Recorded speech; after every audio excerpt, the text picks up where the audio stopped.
2024 সাল এখন বিদায়ের পথে। বছর জুড়ে মাঠ ও মাঠের বাইরে নানা ঘটনায় আলোচিত ছিল দেশের ফুটবল।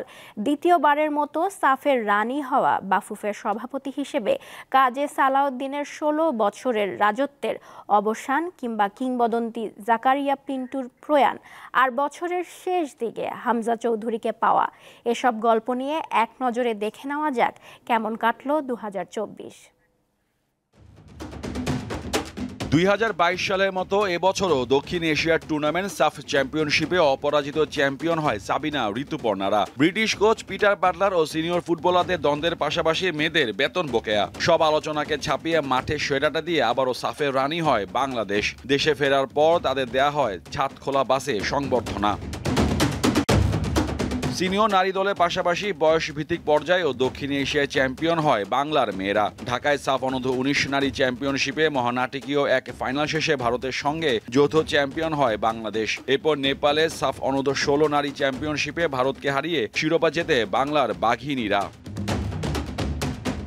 ছেলেদের ফুটবলে সাফল্যের গল্প শুধু সাফ অনূর্ধ্ব 20 চ্যাম্পিয়নশিপকে ঘিরেই। সাফের বয়সভিত্তিক প্রতিযোগিতায় নেপালকে হারিয়ে চ্যাম্পিয়ন হয়ে প্রথম কোনো শিরোপা জেতে বাংলাদেশ। তবে এএফসি এশিয়ান কাপ কোয়ালিফায়ারে প্রত্যাশা পূরণ করতে ব্যর্থ হয় দলটি। আন্তর্জাতিক ফুটবলে সিনিয়রদের পারফরমেন্স নিয়ে তুষ্ট হওয়ার মতো কিছু ছিল না। বছরে 8টি ম্যাচ খেলে জয় মাত্র 2টিতে, বাকি সবকটিতে হার। 8 ম্যাচে বাংলাদেশ গোল করতে পেরেছে মাত্র 4টি। লেবাননের বিপক্ষে 1টি, ভুটানের বিপক্ষে জয় পাওয়া ম্যাচে 1টি, অন্য 2টি মালদ্বীপের বিপক্ষে বছরের শেষ ম্যাচে।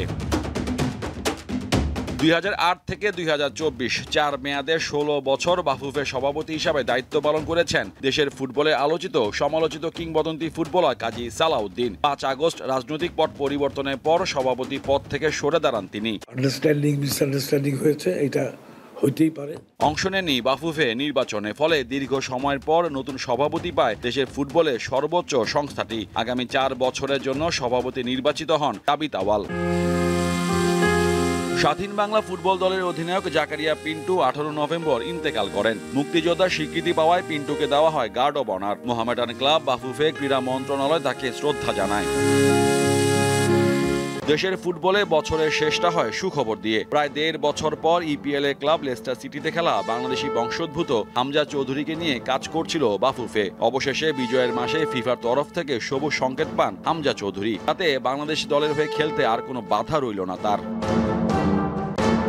মোহাম্মদ হাসিব, দীপ্ত স্পোর্টস, ঢাকা।